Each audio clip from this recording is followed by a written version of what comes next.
मुझे पता चला कि मेंढक के मुंह में जो सिक्का था वह बहुत कीमती था, इसलिए मैंने एकदम नया बनने का नाटक किया जिसे एंटीक चीजों के बारे में कुछ नहीं पता। लापरवाही से पोर्सिलेन का एक टुकड़ा उठाया और दुकान के मालिक से उसकी कीमत पूछी। मालिक ने तुरंत झूठ बोलना शुरू कर दिया। उस पोर्सिलेन की तारीफ करते हुए कहा कि यह उसकी दुकान का सबसे कीमती एंटीक है, जिसकी कीमत कम से कम $50,000 है। जब वह पोर्सिलेन की तारीफ करता रहा तो मैंने जानबूझकर अपना हाथ फिसला दिया और पोर्सिलेन टुकड़ों में टूट गया। फूलदान भी गलती से सोने के मेंढक से टकरा गया। मालिक तुरंत गुस्सा हो गया।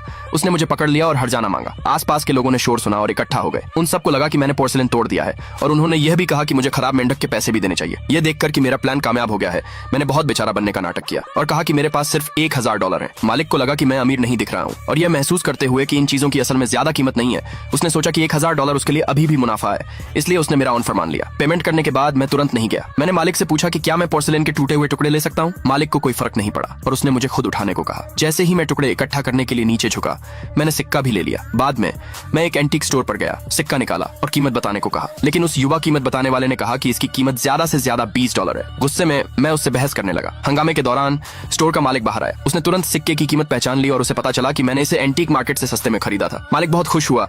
उसने कहा कि सिक्के की कीमत कम से कम $7 मिलियन है। मैं तुरंत डील के लिए मान गया। जैसे ही मैं जाने वाला था, एक को-ऑपरेटिव ने मुझे रोका। उसने मेरे ध्यान से देखने और प्रेजेंटेशन स्किल की तारीफ की और मुझे एक एंटीक एक्सचेंज इवेंट में शामिल होने के लिए $1 मिलियन का ऑफर दिया। मैंने उसका इन्विटेशन मान लिया। इवेंट में सभी ने अपने कलेक्शन दिखाए। एक अमीर नौजवान एक ताज लाया और सबने उसकी तारीफ की कि वह एक टॉप टियर एंटीक चीज है। यहाँ तक कि यह भी कहा कि यह किसी म्यूजियम में रखा कोई नेशनल खजाना हो सकता है, लेकिन मैं एक नजर में ही बता सकता था कि ताज नकली था। मैं खुद को रोक नहीं पाया और बोल पड़ा। दूसरे पार्ट के लिए कमेंट में यस लिखे।